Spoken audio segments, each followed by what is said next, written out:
नमस्कार, live India news आप देख रहे हैं। आपको बता देते हैं कि अरवल में बदलाव के लिए जनता ने वोट किया और बदलाव भी साफ तौर पर देखा गया। जो पुराने चेहरे थे वो अब वार्ड पार्षद नहीं रहे। महज कुछ सीटों को छोड़ दे बाकी सारे सीटों पर बदलाव साफ तौर पर दिखा। इसका मतलब साफ ये है कि इस बार जो है जनता का मूड जो है बस इतना था कि जो पुराने वार्ड पार्षद है वो काम नहीं किए थे और इसलिए जनता ने नए चेहरे को मौका दिया है। इसी कड़ी में वार्ड नंबर 18 में हम मौजूद हैं। वार्ड नंबर 18 में भी बदलाव देखने को मिला है। अनामिका भारती यहाँ से वार्ड पार्षद चुन करके आई हैं और हमारे साथ सूरज जी हैं जो उनके पति हैं, कार्यवाहक है, जो कार्य देखते हैं। तमाम बातों पर बातचीत करेंगे कि आखिरकार वार्ड 18 को लेकर के क्या विजन है उनका और कैसे कुछ बदलाव करने वाले हैं वार्ड 18 में। सूरज जी, लाइव वीडियो न्यूज़ में आपका स्वागत है। धन्यवाद सर आपका। सबसे पहले तो आपको जीत की मुबारकबाद, हार्दिक मुबारक हो। बहुत बहुत धन्यवाद, बहुत धन्यवाद। और ये जीत हमारी जीत नहीं है, ये कहेंगे कि सारे नौजवान जो हमारे साथ थे, जितने भी गार्जियन स्वरूप दो मेरे साथ थे और जो जो विकास का मोटो रखते थे, उन सभी का धन्यवाद। वार्ड 18 की जनता सभी को नमस्कार। कितने वोटों से आप जीते थे? वोट का मार्जिन रहा सर ये 149 वोट का मार्जिन। 149 वोटों से आपने जीते दर्ज की। कितने प्रतिद्वंदी थे बाजार में? यहाँ पे कुल प्रत्याशी की संख्या 5 थी। 5 थे जी। सबसे खास क्या लगा जनता को कि आपको जीत दिलाई जनता ने? क्या लगता है आपको, क्या आपको ऐसा लग रहा था कि जीत जाएंगे? देखिए, ऐसा है कि यहाँ की जनता थोड़ा परेशान हो चुकी थी करप्शन को लेके। जैसे इंदिरा आवास योजना है उसमें करप्शन का भागीदारी बढ़ चुका था। पैसा ले लिया जाता था और उसका काम नहीं होता था। जितना भी नली गली है जो रेगुलर स्तर पर सफाई होना चाहिए, वो नहीं हो पा रहा था।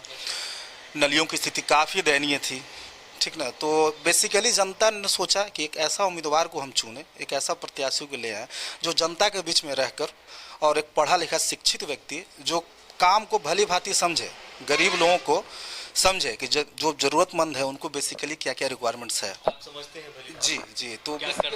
तो बेसिकली हम जनता के बीच में गए और अपनी बातों को रखा, ठीक है। तो जनता ने एक बार मुझे मौका दिया, उसके लिए सभी को आभार। कि हम अगर वार्ड पार्षद बनते हैं तो हम प्रधानमंत्री आवास योजना में पैसा नहीं खाएंगे। जी बिल्कुल बिल्कुल। पहला लक्ष्य तो मेरा यही है कि जितने भी गरीब हैं जो बेसिकली पैसा शुरुआत में दे देते हैं और उनका काम भी नहीं हो पाता, उनका काम हम कोशिश करेंगे, पूरा कोशिश करेंगे कि बिना पैसे दिए उनका काम।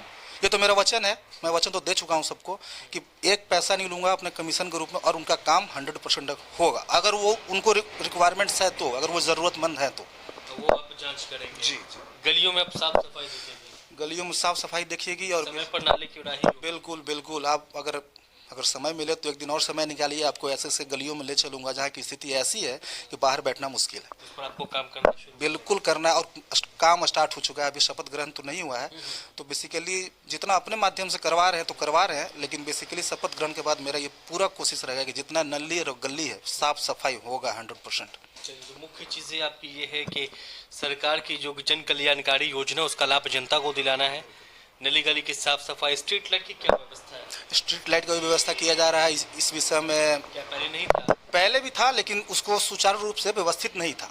जैसे कि जहाँ 5 स्ट्रीट लाइट की जो रिक्वायरमेंट्स है वहाँ पे 2 थी, 1 थी, ठीक ना। तो उसको दुरुस्त करना है, जितना रिक्वायरमेंट्स है वहाँ उसको पूरा करना है।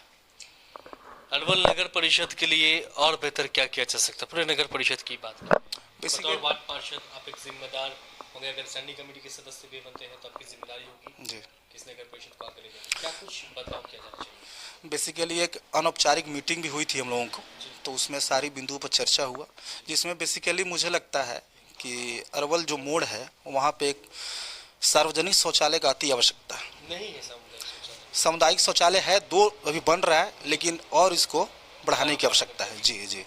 तो ये सामुदायिक शौचालय पुरुषों के लिए होगा? नहीं, दोनों के लिए होंगी जी। बेसिकली देख, पुरुष का क्या है, पुरुष तो आप भी जान रहे हैं, पुरुष तो अपना उपाय ढूंढ लेते हैं, लेकिन महिलाएं तो कितनी परेशान है आपसे छुपा नहीं है। तो बेसिकली महिलाओं पर ज़्यादा फोकस होना चाहिए। पार्क है नगर परिषद? नहीं, पार्क का सिस्टम नहीं है। पर बैठक नहीं, पार्क भी सारी बिंदुओं पर चर्चा हुई। चौक चौराहे पर सुरक्षा को लेकर जी। सीसीटीवी कैमरे पर भी चर्चा हुई, स्ट्रीट लाइट भी चर्चा हुई, सार्वजनिक शौचालय पे, और हम लोगों ने सोचा है एक सार्वजनिक पुस्तकालय भी होना चाहिए जी। और अपने वार्ड में एक मेरा वचन है कि जो ऑनलाइन फॉर्म भरते हैं जो बच्चे लोग जो रोजगार के तलाश में जाते हैं, हम ट्राई करेंगे कि उनको वो सुविधा मुफ्त में दी जाए। साइबर का जो खर्च है वो बच जाएगा। जी जी जी। तो ये थे सूरज कुमार अनामिका भारती के कार्यवाहक हम कह सकते हैं, क्योंकि कार्य यही संभालते हैं। तो इनका साफ तौर पर यह कहना है कि यहाँ पर जो विकास कार्य जो ठप पड़ा हुआ था कई सालों से, उसको लेकर के जनता में काफ़ी आक्रोश था और इसी आक्रोश का नतीजा ये हुआ कि सूरज जी की पत्नी को मौका मिला और वार्ड 18 से जीत कर गई। अब देखने वाली बात यह है कि वार्ड 18 में आगामी 5 साल में कितना कुछ बदलाव हो करके रहेगा और कितना बदल पाता है वार्ड नंबर 18, यह देखना दिलचस्प होगा।